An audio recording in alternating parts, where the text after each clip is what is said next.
Good morning बच्चों, मैं हर्षिदा जवाहर नवोदय विद्यालय डांग से। तो बच्चों, पिछले सेशन में हमने आपके हिंदी व्याकरण के अंतर्गत अपठित गद्यांश का अध्ययन कार्य किया था। अपठित गद्यांश किसे कहते हैं, क्या होता है उसमें, उससे संबंधित बहुत सारी जानकारियां हमने ली थी। पुनः एक बार हल्के से रूप में हम उस पर प्रकाश डालते हैं और आगे की तरफ बढ़ते हैं। तो हिंदी में अपठित गद्यांश का अर्थ होता है बिना पढ़ा हुआ, जो आपके पुस्तक के बाहर का हिस्सा होता है। और उससे संबंधित बच्चों के मन में बहुत सारी गलतफहमियां या तो भ्रांतियां होती हैं कि इसको किस प्रकार से हल करेंगे, क्योंकि हमने तो इसको पहले पढ़ा नहीं है, हम तो इसके विषय में कुछ जानते नहीं हैं, क्योंकि ये आपके पुस्तक के बाहर का हिस्सा रहता है, जिसको आपने पहले कभी नहीं पढ़ा होता है, ना समझा होता है। तो इससे संबंधित बहुत सारी भ्रांतियां बच्चों के मन में रहती हैं। हमने उससे संबंधित जानकारी ली थी। बाद में हमने ये भी देखा था कि अपठित गद्यांश को कैसे समझें। तो हमने देखा था कि उसे कम से कम 2 बार बहुत ही अच्छे ढंग से, अच्छे तरीके से पढ़ना चाहिए, ताकि उसके अंदर का जो मूल भाव है, उसका जो केंद्रित भाव है, वो बच्चों के समझ में आ जाए, तथा वो अपठित गद्यांश हमें क्या संदेश देना चाहता है, उसके बारे में भी हमें जानकारी प्राप्त होगी। तो इसके लिए हमें सावधानी पूर्वक अपठित गद्यांश को पढ़ना अनिवार्य है। आगे हमने ये देखा था कि अपठित गद्यांश हल करने में सहायक तथ्य कौन कौन से होते हैं। तो हमने ये भी देखा था कि उसका शाब्दिक अर्थ समझना बहुत ज़रूरी होता है। व्याकरण से जुड़ी हुई जानकारी आपको होनी आवश्यक है, जैसे संज्ञा, सर्वनाम, क्रिया विशेषण, विशेषण, विशेष्य, प्रविशेषण, क्रिया, काल इत्यादि। ये जो व्याकरण संबंधित तथ्य हैं, अगर उनके बारे में आपके पास जानकारी होगी तो अपठित गद्यांश को आप बहुत ही आसानी से सरलतापूर्वक समझ पाएंगे तथा उससे संबंधित प्रश्नों को हल भी कर पाएंगे। उसके अतिरिक्त भी हमने देखा था कि उसके मूल भाव को किस प्रकार से हमारी नज़रों में स्पष्ट होना चाहिए, हमें उसके मूल भाव को समझना चाहिए, उसमें आने वाले उपसर्ग, प्रत्यय, अन्य कठिन शब्द, इसके बारे में भी हमारे पास जानकारी होनी चाहिए। अंत में हमने ये देखा था कि शीर्षक का चयन करने में हमें क्या सावधानी रखनी चाहिए। लगातार बच्चे क्या करते हैं, शीर्षक संबंधी जो जानकारी होती है वो ठीक से समझ नहीं पाते हैं, उसके चलते वो क्या करते हैं, गद्यांश को कोई भी नाम दे देते हैं। तो ये नहीं होना चाहिए। हमने उससे संबंधित मालूमात भी हासिल की थी कि किस प्रकार से शीर्षक का चयन करते समय हमें सावधानी रखनी चाहिए, उसके मूल भाव को समझना चाहिए, उसकी दूसरी, तीसरी पंक्ति या अंतिम जो पंक्ति होती है उसी में से लगभग अधिकतर रूप से हमें गद्यांश के शीर्षक मिल जाते हैं। हमने बाद ये भी देखा था कि उसका जो शीर्षक होता है वो संक्षिप्त होना चाहिए और सार्थक भी होना चाहिए, और उसमें जो उससे जुड़ी हुई माहिती होती है वो एकदम सार्थक होनी चाहिए। अपने मन से हमें प्रश्नों के हल या तो उसका शीर्षक नहीं बनाना है। तो बच्चों, इस प्रकार से हमने पिछले सेशन में अपठित गद्यांश से जुड़ी हुई जो सर्वप्रथम माहिती हम प्राप्त कर सकते हैं वो जानकारी हमने ली थी। ठीक है, आज के सेशन में हम लोग उसी में आगे बढ़ते हुए कुछ उदाहरणों के माध्यम से, कुछ अपठित गद्यांश के उदाहरणों के माध्यम से किस प्रकार से हम उसके प्रश्नों को हल करते हैं, किस प्रकार से उसके शीर्षक का चयन करेंगे, और उसका जो शीर्षक हम देते हैं तब हम कौन कौन सी सावधानियों का ध्यान रखेंगे, इसके अतिरिक्त प्रश्नों को हल करते समय हमें कितनी सावधानी बरतनी है, उन बातों पर प्रकाश डालेंगे। और आज हम कुछ अपठित गद्यांश नमूने के तौर पर यहाँ पर सीखेंगे, जिसके चलते आप आगे चलकर उसके अलावा भी या तो परीक्षा में आपको पूछे जाए तो अपठित गद्यांश आप लिख सकेंगे, या तो इसके अतिरिक्त आपको कहीं और भी अपठित गद्यांश से जुड़े हुए प्रश्नों को अगर हल करना होगा तो ये आपके लिए बहुत ही सरल बन जाएगा। तो लीजिए, आज के सेशन में हम अपठित गद्यांश को लेकर सीखते हैं। सूचना है, नीचे दिए गए अपठित गद्यांश को पढ़कर पूछे गए प्रश्नों के उत्तर दिए गए विकल्पों से चुनकर लिखें। अधिकतर हम जानते हैं, आप 7वीं कक्षा से सीखते आए हैं कि आपको कोई अपठित गद्यांश देते हैं तो उससे जुड़े हुए नीचे आपको प्रश्न पूछे जाते हैं और उनके प्रश्नों के जवाब या उत्तर जो आपको हल करने होते हैं वो विकल्पों के माध्यम से दिए होते हैं। कम से कम 4 विकल्प आपको दिए होते हैं। उन 4 विकल्पों में से आपको सही जो विकल्प होता है वो ढूंढकर उत्तर सहित उसमें लिखना होता है ना। इसी प्रकार से आप अभी तक अपठित गद्यांश को पढ़ते आए हैं, उसी के चलते हम आगे बढ़ेंगे। तो आज का गद्यांश जो पहला है अपठित गद्यांश, वो आपके सामने है। मैं इसका पठन करूंगी, उसके बाद उससे जुड़े हुए प्रश्नों को हम कम से कम 2 बार पुनरावृत्ति के आधार पर हल करने का प्रयास करेंगे। तो लीजिए आपका अपठित गद्यांश पहला। निम्नलिखित अनुच्छेद को ध्यान से पढ़कर दिए गए प्रश्नोत्तरों को समझिए। पहला है, आदर्श विद्यार्थी वही कहा जा सकता है जिसमें सबसे पहला गुण विनम्रता हो, जिसमें अपने गुरुजनों के प्रति श्रद्धा का भाव तथा निरंतर ज्ञान प्राप्ति की जिज्ञासा हो। यह विद्यार्थी जीवन की पहली सीढ़ी है। महर्षि दयानंद जी ने स्वामी विरजानंद जी के कठोर व्यवहार को श्रद्धा तथा विनम्रता से सिर झुकाकर सहन किया और गुरु से ज्ञान प्राप्त करने में सफल रहे। आगे है, अनुशासन प्रिय छात्र का जीवन नियमित होता है। अनुशासित जीवन भविष्य के लिए भी हितकर होता है। परिश्रमी होना विद्यार्थी जीवन का सबसे बड़ा आभूषण है। एकाग्र भाव से तन्मयतापूर्ण समर्पण के साथ अध्ययन करना उसका प्रमुख धर्म होता है। तो बच्चों, हमने पहले गद्यांश को यहाँ पर पढ़ा। अब उससे जुड़े हुए हम प्रश्नों को यहाँ पर हल करेंगे। तो आप देख रहे हैं कि बहुविकल्पीय प्रश्न आपके सामने रखे गए हैं। उसमें जो पहला प्रश्न है वो इस प्रकार से है, आदर्श विद्यार्थी का पहला गुण क्या है? आदर्श विद्यार्थी का पहला गुण क्या है? तो मैंने पहले ही आपको बताया था कि जब भी आपके सामने अपठित गद्यांश आए तो कम से कम उसे 2 बार बहुत ही ध्यानपूर्वक बारीकी से पढ़ना है। अगर आपने उसको सावधानी पूर्वक पढ़ा होगा तो तुरंत ही आपको ये जो बहुविकल्पीय प्रश्न में प्रश्न पूछे आते हैं उसके उत्तर तुरंत ही आपको उसी अनुच्छेद में से मिल जाएंगे। यहाँ पर पहला प्रश्न है कि आदर्श विद्यार्थी का पहला गुण क्या है? और जो विकल्प आपको दिए हैं, 4 विकल्प यहाँ पर दिए हैं। पहला है विनम्रता, दूसरा है कोमलता, तीसरा है सबलता तथा चौथा है जटिलता। तो अगर आपने अनुच्छेद को या गद्यांश को ठीक से पढ़ा तो देखिए कि पहली ही लाइन में उसका उत्तर है कि आदर्श विद्यार्थी वही कहा जा सकता है जिसमें सबसे पहला गुण विनम्रता हो, है ना। तो आदर्श विद्यार्थी का पहला गुण क्या होगा? विनम्रता है।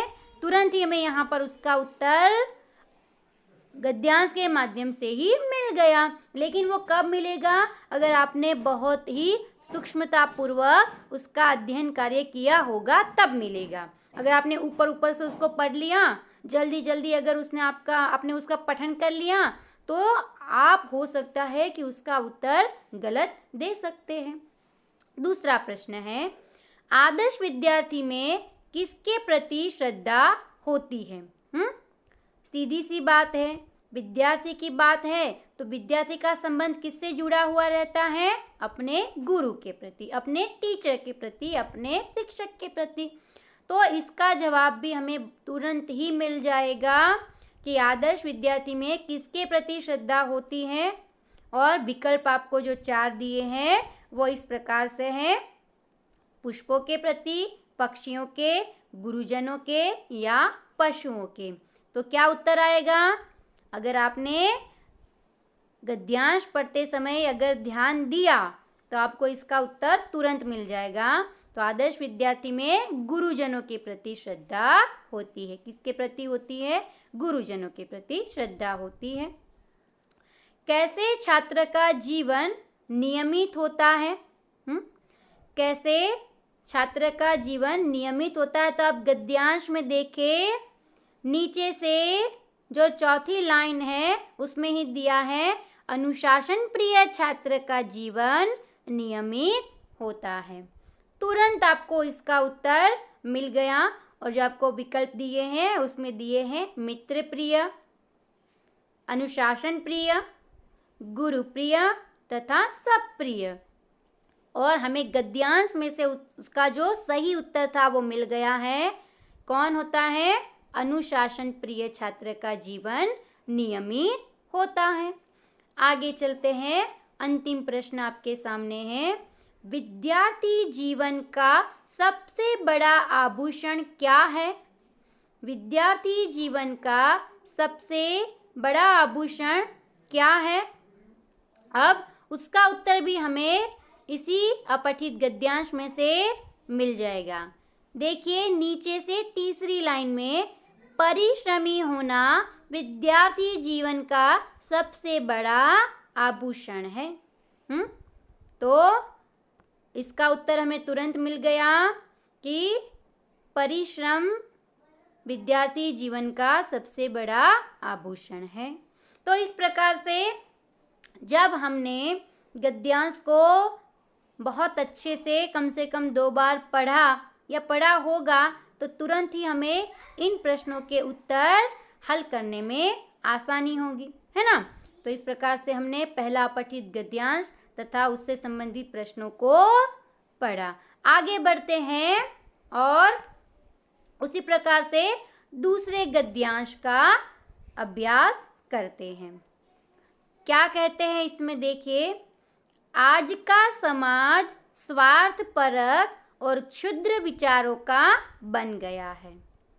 कभी मदमत्त अंधा हो जाता है और कभी मिथ्या अभिमान से अपने आप को जरूरत से अधिक ऊंचा समझने लगता है। काम, क्रोध, ईर्ष्या को तो मानव ने सहचर बना लिया है। धन की लालसा से प्रेरित होकर मानव न जाने कहाँ कहाँ भटकता है। आज सार तत्व की अपेक्षा आडंबर और प्रदर्शन का बोलबाला है। आज लोगों में निस्वार्थ रूप से समाज सेवा का भाव होना बहुत ही आवश्यक है। समाज सेवक कथनी और करनी में एक होने चाहिए। मन, वाणी और कर्म में संतुलन होना चाहिए। बच्चों, पुनः एक बार मैं इस गद्यांश को दोहराती हूँ ताकि आप उसे ध्यानपूर्वक और बहुत ही आसानी से समझ पाए। आज का समाज स्वार्थपरक और क्षुद्र विचारों का बन गया है। कभी मदमत अंधा हो जाता है और कभी मिथ्या अभिमान से अपने आप को जरूरत से अधिक ऊंचा समझने लगता है। काम, क्रोध, ईर्ष्या को तो मानव ने सहचर बना लिया है। धन की लालसा से प्रेरित होकर मानव न जाने कहाँ कहाँ भटकता है। आज सार तत्व की अपेक्षा आडंबर और प्रदर्शन का बोलबाला है। आज लोगों में निस्वार्थ रूप से समाज सेवा का भाव होना बहुत ही आवश्यक है। समाज सेवक कथनी तथा करनी में एक होनी चाहिए। मन, वाणी और कर्म में संतुलन होना चाहिए। तो हमने दूसरे अपठित गद्यांश का पठन कार्य कर लिया। अब हम बढ़ते हैं उससे जुड़े हुए प्रश्नों की ओर से। आज का समाज कैसा हो गया है? प्रश्नों में पहला ही प्रश्न आपको पूछा गया है कि आज का समाज कैसा हो गया है? तो पहले ही लाइन में हमें इसका उत्तर मिल जाता है कि आज का समाज स्वार्थपरक तथा क्षुद्र विचारों का बन गया है। और जो आपको विकल्प दिए हैं उसमें भी उत्तर स्वरूप दिए हैं स्वार्थी, निस्वार्थी, कोमल तथा कठोर। और हमें उसका उत्तर मिल गया अपठित गद्यांश में से कैसा? तो आज का समाज स्वार्थी हो गया है। कैसा हो गया है आज का समाज? स्वार्थी हो गया है। ठीक है। दूसरा प्रश्न है, मानव ने किसको अपना सहचर बना लिया है? मानव ने किसको अपना सहचर बना लिया है? तो उत्तर जो आपको दिए हैं विकल्प स्वरूप वो इस प्रकार से है, काम को, क्रोध को कि ईर्ष्या को, या चौथा विकल्प है इन तीनों को। विकल्प में दिया है तो काम को, क्रोध को, ईर्ष्या को या फिर तीनों को। तो अब इसमें से जो सही जवाब है वो हमें अपठित गद्यांश में से मिल जाएगा। काम, क्रोध, ईर्ष्या को तो मानव ने सहचर बना लिया है।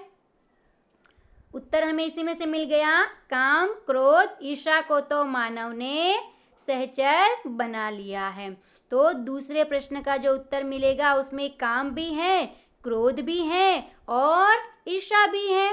तीनों की बात बताई गई है। तो उत्तर होगा इसका तीनों को। किसको? तीनों को ही अपना सहचर बना लिया है। ठीक है, आगे बढ़ते हैं। तीसरा प्रश्न है, आज सार तत्व की अपेक्षा किसका बोलबाला है? आज सार तत्व की अपेक्षा किसका बोलबाला है? उत्तर जो आपको विकल्प में दिए हैं वो इस प्रकार से हैं, एक तो सत्य का, दूसरा लोभ का, तीसरा अहंकार का और चौथा है आडंबर का। फिर से एक बार प्रश्न को ध्यान से सुनिए, आज सार तत्व की अपेक्षा किसका बोलबाला है? तो इसका उत्तर भी हमें इसी गद्यांश में से मिल जाएगा कि आज सार तत्व की अपेक्षा आडंबर और प्रदर्शन का बोलबाला है। देखिए नीचे से 5वीं लाइन में ही इसका उत्तर है कि आज सार तत्व की अपेक्षा आडंबर तथा प्रदर्शन का बोलबाला है। और इसमें भी हमें उत्तर स्वरूप दिया है सत्य का, लोभ का, अहंकार का कि आडंबर का। तो हमने गद्यांश में से इसका सही उत्तर जान लिया। सही उत्तर है आडंबर का। तो आज सार तत्व की अपेक्षा आडंबर का बोलबाला है। अंतिम प्रश्न है, आज किसकी ज्यादा जरूरत है? आज किसकी ज्यादा जरूरत है? विकल्प जो दिए हैं वो आपको इस प्रकार से है, समाज सेवा की, राष्ट्रभक्ति की, धन की कि आडंबर की। आज किसकी ज़्यादा ज़रूरत है? तो उसका जवाब भी हमें इसी में से मिल जाएगा कि समाज सेवा का भाव होना बहुत आवश्यक है। निस्वार्थ रूप से समाज सेवा का भाव होना बहुत ही आवश्यक है। तो इसका उत्तर भी हमें मिल जाता है कि आज हमें किसकी ज़्यादा ज़रूरत है? तो समाज सेवा की। आज हमें समाज सेवा की ज़्यादा ज़रूरत है। तो बच्चों इस प्रकार से हमने आज 2 अपठित गद्यांश को पढ़ा। आगे बढ़ते हैं तीसरे गद्यांश की ओर। तीसरे गद्यांश में क्या कहा गया है देखते हैं। मित्र भाई के समान होना चाहिए जिसे हम अपना प्रीति पात्र बना सके। हमारे और हमारे मित्र के बीच सच्ची सहानुभूति होनी चाहिए। ऐसी सहानुभूति जिससे एक को हानि लाभ को दूसरा अपना हानि लाभ समझे।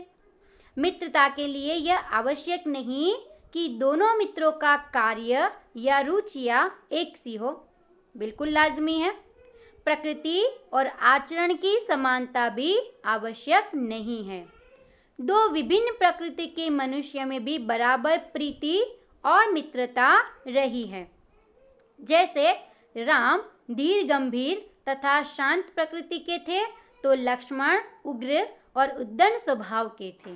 फिर भी दोनों भाइयों में प्रगाढ़ स्नेह था और उनकी मित्रता खूब नभी, है ना। तो यहाँ पर भी मित्रता के संबंधित हमें एक गद्यांश दिया गया है। अब चलते हैं उससे जुड़े हुए कुछ प्रश्नों की ओर। पहला प्रश्न है, मित्र कैसा होना चाहिए। गद्यांश से जुड़ा हुआ पहला प्रश्न आपके सामने है, मित्र कैसा होना चाहिए।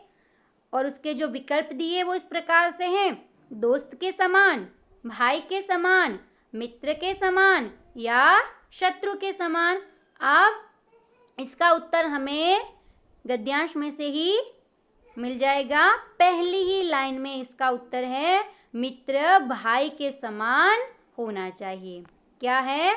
मित्र भाई के समान होना चाहिए। जो उत्तर आएगा वो होगा ख, मित्र भाई के समान होना चाहिए। आगे बढ़ते हैं दूसरा प्रश्न लेके। मित्र और हमारे बीच कैसी सहानुभूति होनी चाहिए। मित्र और हमारे बीच कैसी सहानुभूति होनी चाहिए। जो विकल्प दिए हैं उत्तर स्वरूप वो ये है, सच्ची, पक्की, कच्ची कि झूठी। तो उसका उत्तर भी हमें गद्यांश में से मिलेगा।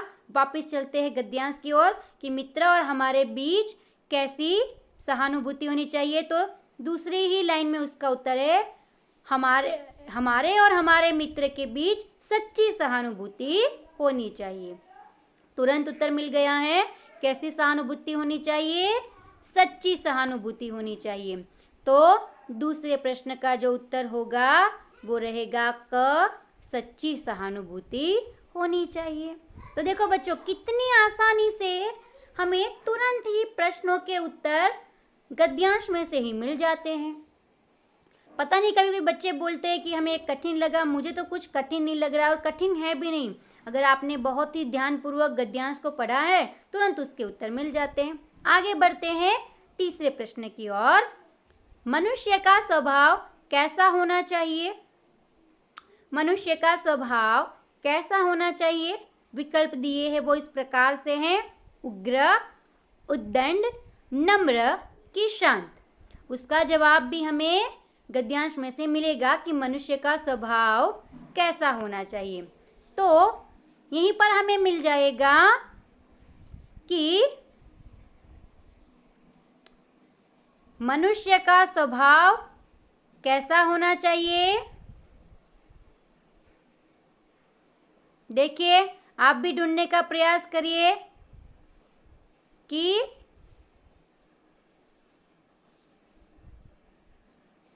मनुष्य का स्वभाव नम्र और शांत होना चाहिए। कैसा होना चाहिए। जैसे राम नम्र और शांत थे, उसी प्रकार से मनुष्य का स्वभाव कैसा होना चाहिए, नम्र और शांत होना चाहिए। तो इसका उत्तर हमें मिलेगा नम्र तथा शांत। आगे बढ़ते हैं अंतिम प्रश्न की ओर। मित्रता के लिए आवश्यक वस्तु क्या है। मित्रता के लिए आवश्यक वस्तु क्या है।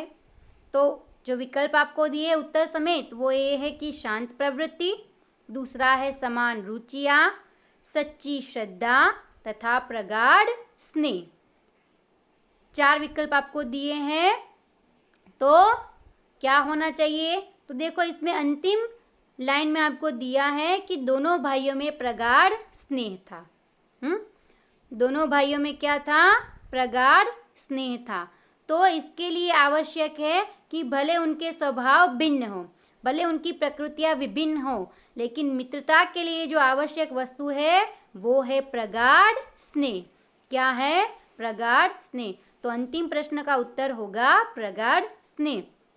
तो बच्चों, इस प्रकार से आज हमने आज के सेशन में अपठित गद्यांश के कुछ उदाहरण देखे, उससे जुड़े हुए कुछ प्रश्नों को भी देखा और उसमें जो बहुविकल्पीय उत्तर आपको दिए थे उसमें से हमने सही उत्तर को भी देखा। तो इस प्रकार से बच्चों आज के सेशन में हमने बहुत सारे उदाहरणों के माध्यम से अपठित गद्यांश को पढ़ा, उसका पठन कार्य भी किया, उससे जुड़े हुए प्रश्नों को भी हमने समझा तथा उसी में से बहुत ही आसानी से सरलतापूर्वक उसके उत्तर को भी खोज निकाला।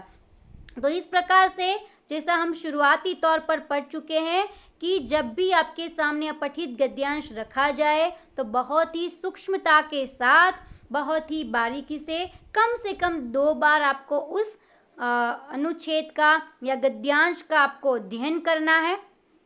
उसका मूल भाव या उसका केंद्रीय भाव जो उसमें बताया गया है वो समझने का प्रयास करना है। बाद उसके जो बहुविकल्पीय प्रश्न आपको दिए होते हैं उन प्रश्नों को भी कम से कम 2 बार पढ़ना है और उसके नीचे जो विकल्प स्वरूप आपको उत्तर दिए हैं उसे भी कम से कम 2 बार ध्यान से देखना है, पढ़ना है और फिर सोचना है कि इसमें से सही उत्तर गद्यांश के माध्यम से कौन सा होगा। तो आप बार बार जब इसका पुनरावर्तन करते रहेंगे, बार बार ऐसे अपठित गद्यांश को पढ़ते रहेंगे, समझते रहेंगे, उससे जुड़े हुए प्रश्नों को आप पढ़ेंगे और उसके उत्तर को ढूंढेंगे तो बहुत ही आपके लिए ये आसान कार्य हो जाएगा कि आप अपठित गद्यांश से जुड़े हुए प्रश्नों के उत्तर को, सही उत्तरों को खोज निकालें। तो उम्मीद करती हूँ आज के सेशन में हमने जो अपठित गद्यांश को पढ़ा तथा समझा उसको आपने बहुत ही अच्छी तरीके से सीख लिया होगा। इस प्रकार से आपको अन्य और अपठित गद्यांश को ढूंढना है और उससे जुड़े हुए प्रश्नों को सीखना है तथा उसके उत्तरों को खोजना है। तो आज के सेशन में ये अंतिम था अपठित गद्यांश का उदाहरण। यहाँ पर हमारा अपठित गद्यांश पूर्ण होता है। आगे आपको और इससे संबंधित अभ्यास कार्य करना है और जो भी अपठित गद्यांश मैंने आपको यहाँ पर सिखाए आज के सेशन में वो आपको अपनी कॉपी में लिखने हैं, उसके उत्तरों को भी लिखना है। ठीक है, तो आज के सेशन में बस इतना ही। आज का सेशन यहाँ पर समाप्त होता है। जब हमारी भेंट होगी अगले नए सेशन में तो नए टॉपिक के साथ हम पुनः मिलेंगे। तब तक आप अपने घरों में स्वस्थ तथा सलामत रहिए। धन्यवाद।